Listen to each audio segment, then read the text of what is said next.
Now, when Sir Chris Hoy announced last year that he was living with terminal cancer, he told us here on Breakfast that he wanted to change people's notions of what is possible when you have an advanced form of the disease. And in the months since he revealed his diagnosis, Sir Chris has certainly kept that promise. In a moment, he'll be joining us right here on the sofa to tell us what's next. But first, have a look at this.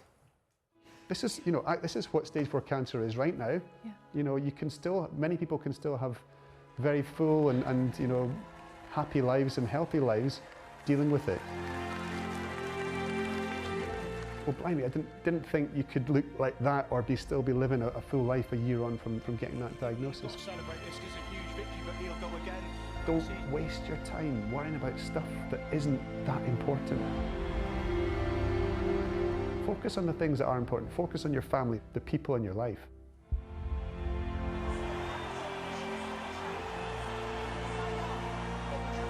I am more thankful, I'm more grateful for each day. It's been a tough year, and it's going to be tough ahead in the future too, but for now, right here, right now, we're doing pretty well.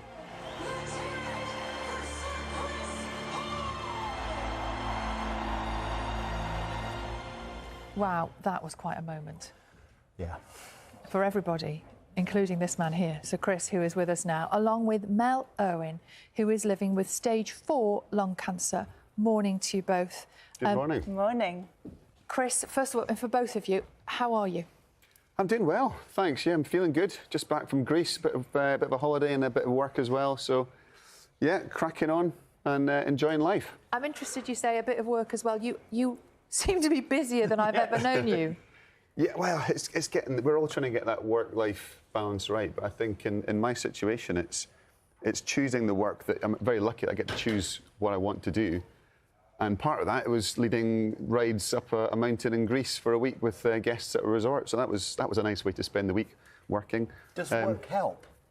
I think having a focus on things that you enjoy or things that require focus it keeps you in the moment.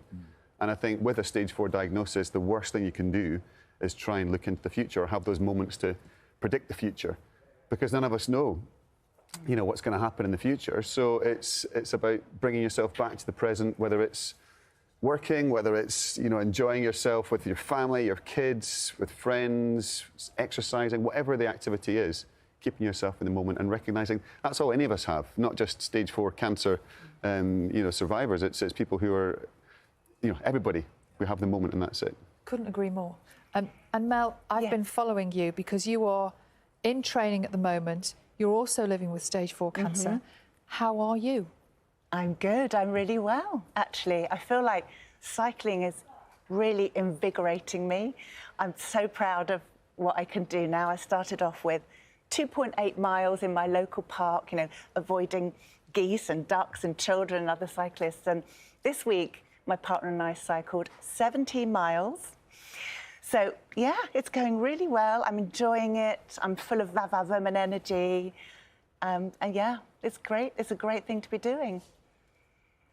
I'm interested because you seem to me like maybe someone who already had that vavavoom and energy before you heard about what Chris is planning.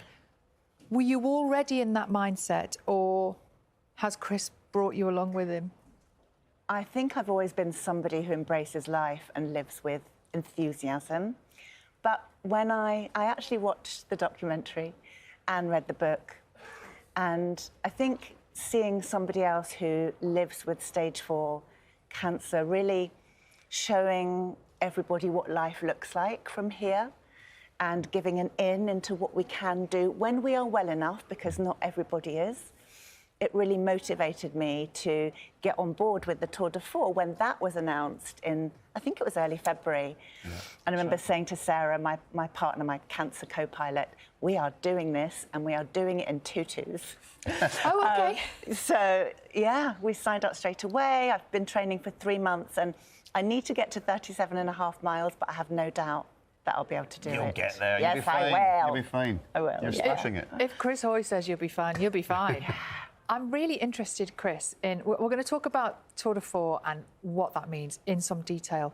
But I'm really interested in when you talk about predicting the future and what's going to come next and how, you know, that only brings fear for any of us, trying to think what's next for us. How do you manage to stay in the moment, to stay in today? What's the trick in your head? I'm not sitting here saying that I've cracked the code and that I'm able to do it all the time, but what I try to remind myself is to bring myself back to appreciating what I'm doing here and now, whether it's good or bad. So it's not just about saying I'm having a fantastic time on a holiday or I'm riding my bike. You know, I was stuck on an airplane the other day, on the runway, delayed, it was hot, busy, noisy, and everybody was understandably a little bit frustrated by it all, and I just had to remind myself, actually, do you know what? This is life, this is great, I'm here.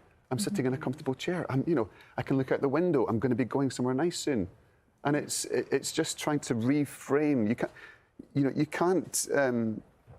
can't decide what happens to you in life, but you can decide how you respond to it. So it's just trying to remind yourself of that, and whatever life throws at you, you say, I'm going to choose to respond this way, and not play a victim, but not lie down and just say this is going to happen and it's going to happen to me. It's about saying, no, I'm going to stand up to this and make the most of any situation. You've always seemed to be a phenomenally positive person, but has this experience of the last few months, has it given you a new appreciation of life, of the little things, even the queuing in the plane and that? Of course, it has to, and I'm sure Mel, would agree. It's the initial reaction for me certainly was to think about big things, bucket list things, things I haven't achieved, things I want to achieve.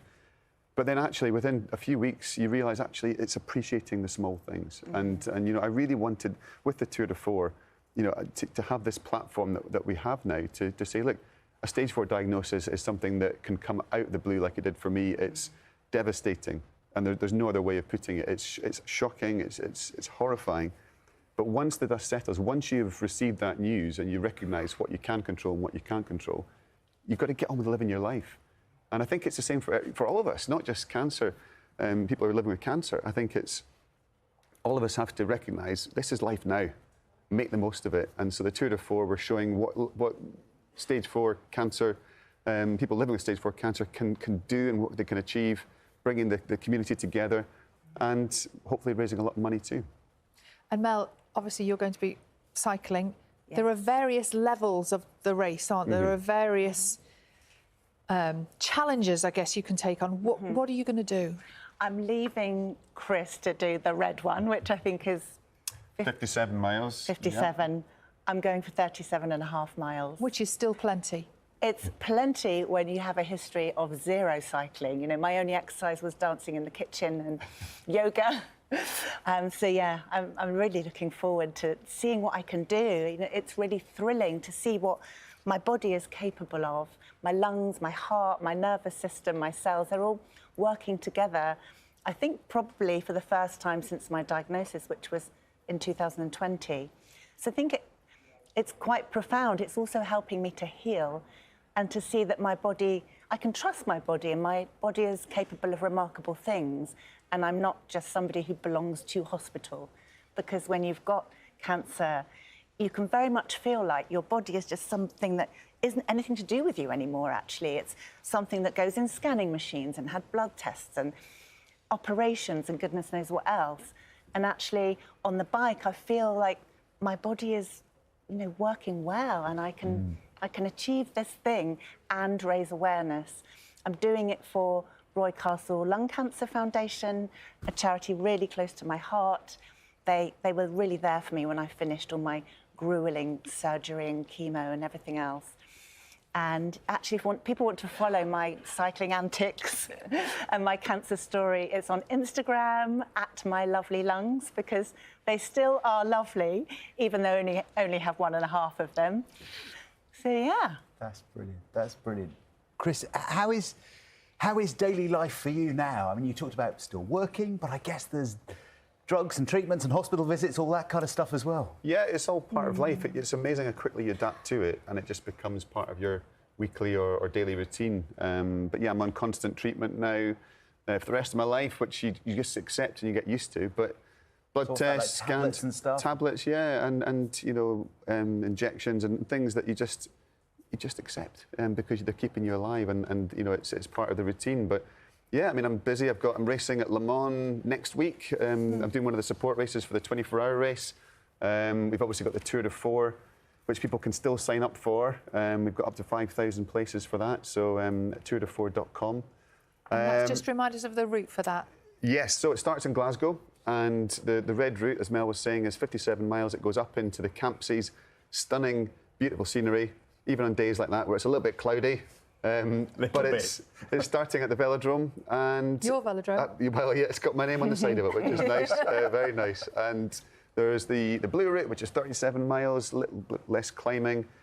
But we also have stationary bikes in the track centre, and these are set up with a kind of virtual platform, and anybody can sign up for 1 minute to 20 minutes and come down. So even if they're really not physically that able at the moment, they can still feel part of it and still raise money and still show that they've, you can still be active. And there's so much data and so much evidence to show that physical exercise can have a really positive impact on cancer prognosis and, and treatment, effectiveness of treatment. Well, there's a story on the front page of some of the papers this morning that we've been mentioning. It's a study that's come out of America about how, in some cases, exercise can be better than drugs as a treatment in terms of physical recovery and mental health. If you could have exercise as a pill, it would be hailed as a miracle drug. And it's, and I think people might go, well, you would say that you're an ex-Olympian and, it's been part of your life, forever. But actually for anybody, and we're not talking about cycling up mountains, 20 minutes of exercise 3 times a week,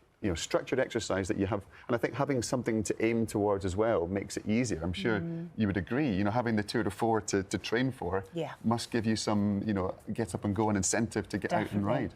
It's really motivating. And I also use an app that tracks my rides. And the thrill I get when I get a little medal or like, go Mel, you did your longest ride, your highest climb. But like you say, even if it's going to the park for a walk, getting out into the fresh air, cycling around the block, there's something really instinctive about cycling. We've been doing it since we were 5. And if you've got a rusty old bike in the shed, get it out. If you're well enough, check with your oncologist first. I did. Spoke to my oncologist to make sure he was happy. And he said, you'll be cycling further than I can. So it's something that we can do if we're well enough. But I'm really aware that some people aren't. And, it's not necessarily the right thing for them right now, not yet. Lots of messages coming in from people who are interested to find out more about the Tour de Four. You'll be glad to hear. Also messages from people who've heard your story over the last few months and wanted to pass on a message. A message here from Martin to you, Chris, who says, thank you so much for highlighting the issue of prostate cancer. I thought I was a healthy 74-year-old, but I was spurred on to get tested for the disease after hearing Sir Chris's terminal cancer diagnosis. No symptoms, apparently, but I'm so glad I took that step. He has had a cancer diagnosis. This Wednesday, he's having another appointment. He's having an operation. But he said if it hadn't been for Sir Chris Hoy going public over his own situation, my disease would have been silent and progressed to the next stage, and it wouldn't have been treated successfully. Thank you, Sir Chris. Wow. Yeah, you can't really explain how much it means to hear that people, off the back of your own diagnosis, are getting checked themselves. And it's what spurs me on in many ways, because I have this platform. Not everybody can come and sit on the BBC Breakfast sofa and talk about these issues. So I have this chance to do it, and therefore it's a privilege to have this chance and to hear stories like this one here. Sorry, from who was that? Martin. From Martin. I mean, he's basically saying you could have saved his life. Well, good for you, Martin. Thank you for going and getting checked out. I get messages like similar to that fairly regularly, and it lifts you up. It really does. But anybody can go on to, online risk checker. 3 questions, 30 seconds. You Google it. It's just online prostate cancer risk checker, and you can find out if you're high, medium, or low risk. And if you're high risk, you go to your GP, ask for a PSA test. It's that simple, a quick blood test, and you can take it from there. Chris, it is great to see you. And Mel, thank you so much, both of you, for coming in. And we will be following all your training in the lead up to that big race. Race? Is it a race? It's a race. Ride. Yeah. It's always a race, isn't it, Chris? You're going to be racing. Racing myself. Maybe, yeah, perhaps. Great to see you both. Thank you. Thank you so much. And Sir Chris Hoy's book is called All That Matters. And it's out now.